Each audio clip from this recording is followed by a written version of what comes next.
hometown Chiefs playing in the Super Bowl. Just got back from Miami, so maybe I've been a little disconnected. So I do have to ask our NBA insider and also boxing insider Chris Mannix a question. Is there another Andrew Wiggins in the league? Are there two guys? Is it guys like with the same names? Or is this the guy that was the #1 pick for the Cavs, traded for Kevin Love, and has arguably the worst contract in the sport? Same guy. That's the guy? Man, we are light years away from the Warriors being light years ahead of the whole rest of the league. The hell you doing, Bob Myers?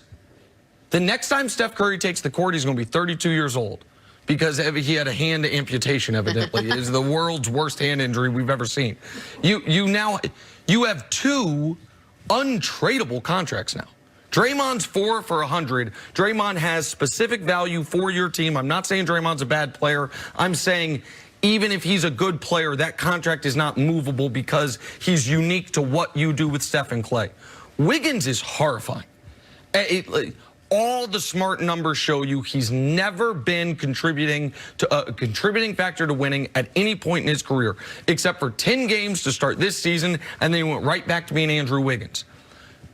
What they did here was they traded the better player, and D'Angelo Russell's not a perfect player, but when they got him, we knew it was to flip him at some point, right? They traded a better player on a bad contract for a worse player on a bad contract, and they got a pick back. That needs to have gone the other way.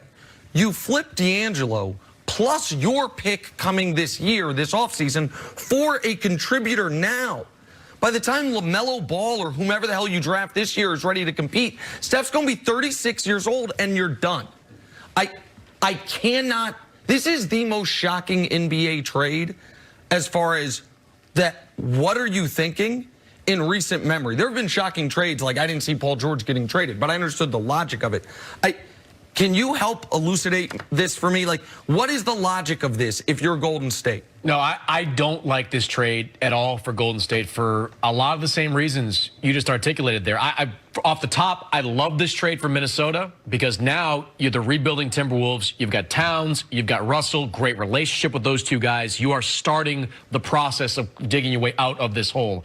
But my whole thing with D'Angelo Russell was hold on to him through the trade deadline. Minnesota's thirst for D'Angelo Russell was not going anywhere. Like they had been pursuing him for 7 months. They would have pursued him for 3 or 4 more. You wait that out, and if you still want to trade him, make the same deal, that would still be on the table. But by taking Russell out of the equation, you remove yourself from the possibility of going big game hunting this offseason. Russell has proven in 2 different systems that he is an all-star caliber player. He was in Brooklyn, and in a different system in Golden State. I thought he was really good so far this year. So if you get to the end of the season, and let's say the lottery ping pong balls go your way, you get the 2nd pick in the draft. Sure. You can take D'Angelo Russell and the 2nd pick in the draft and see what's out there. See what's available. What happens, Nick? We just talked about Ben Simmons and Philadelphia. What happens if they fizzle out in that first round? Of course. You can go to Philadelphia and say, hey, D'Angelo Russell and the 2nd pick in the draft. You can draft Anthony Edwards. You can draft James. You can do whoever you want, and you can have a point guard who might fit better playing alongside Joel Embiid. Without it, you have Wiggins, who is not going to have anywhere near the same value in that type of trade. Wiggins is a bad basketball player. He's owed $95 million over the next 3 years, starting next year.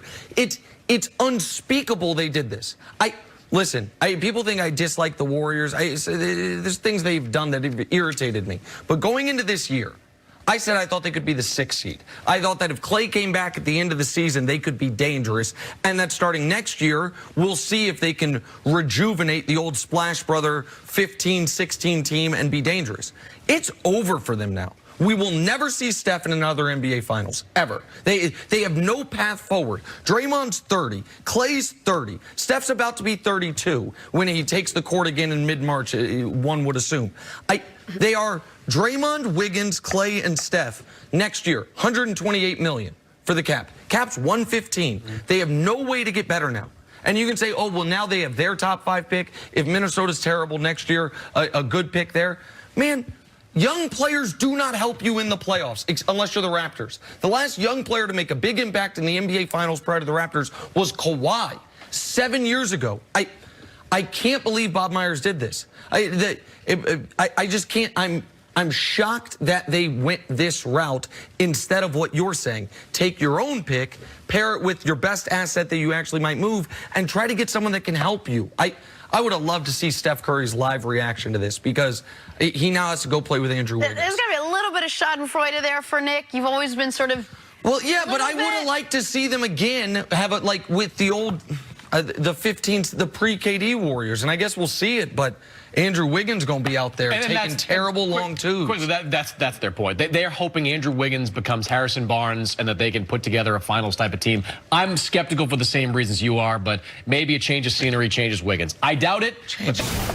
All right, Nick, can the Rockets string a bunch of these wins together playing small ball like this? Can they make some postseason noise this way? Well, stringing wins together, I think they're going to be a very difficult matchup in the regular season, because you don't have time to change your defensive orientation. You don't have time to scheme for them on a night-in, night-out basis like you will in the postseason when you have 2 weeks to dig in on what they do. Here, listen, this was a 112-111 game with 3 minutes left when LeBron gets the and one, and then 3 consecutive bad offensive possessions by LeBron lead to the Rockets going on, what, a 10-0 run, a 9-0 run, pardon me, to finish the game and end up beating the Lakers by 10.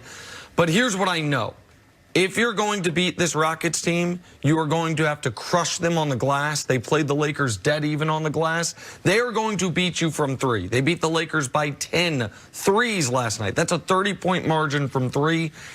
If you do not make up for that on the glass, at the free throw line, points in the paint by an enormous margin, you're not going to be able to take advantage of where their weaknesses are. So listen, I'm higher on the Rockets than just about anybody outside of maybe Daryl Morey, James Harden, and Russell Westbrook. I think this is a dangerous, tough team before the Capella trade. I do think going further all in on small ball is an intriguing experiment. If there was any team out west built to take advantage of it, it was the team they played yesterday, and the Lakers were not able to take advantage of it. So listen, I think the Rockets are going to be a headache for anybody. I do think they're more likely to be a dominant final 30 games of the regular season team than postseason team, because it's like facing a knuckleballer all of a sudden in a once a month in baseball. You don't really have time to prepare for it like you will in the postseason. Yeah, and you can beat up on that Houston team in the postseason. Right now, everything is kind of working for them that needs to be working. The last 4 games,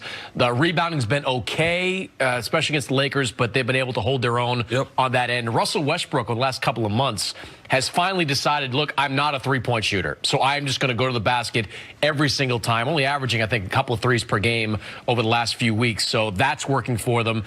Robert Covington, in his debut, could not have been better. The three-point shooting was there, but his defensive versatility showed in that game. He was switching on everything, so he was excellent in that one. But I am concerned long-term about the rebounding issues this team is going to have, and teams will take advantage of you. They will beat you down in the paint. We saw a couple of examples of when the Lakers finally were able to get the ball into Anthony Davis and not turn the ball over, he was able to dominate on that end of the floor. So I don't know if the Lakers are going to go 1 for 11 from 3 ever again in a matchup like that. LeBron won't have 2-point fourth quarters ever again like that. So I think things are working now, but I do have long-term concerns about Houston. Well, here's the deal, Mannix. I mean, when you look at this Houston Rockets team, it was clear that they had to do something, because as constituted before this week, they didn't have enough to beat the Clippers or the Lakers, and everybody understands that the Western Conference runs through L.A. They can beat up on Denver, they can beat up on Utah, they can beat up on OKC, but if you want to advance to the NBA Finals, you're going to have to go through Staples. And to me,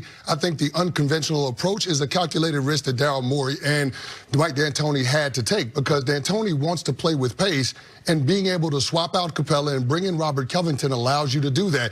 Adding him with Daniel House and Eric Gordon and Cephalosha and Rivers and McLemore, all of those guys coming off the bench, it just seems like it makes sense. And you're going to allow some points in the paint to opposing bigs, but the philosophy is that those bigs will have a tougher time covering their wing players on the offensive end than they would being able to collapse on those guys defensively. So you're going to be able to dictate the game by being able to run with pace.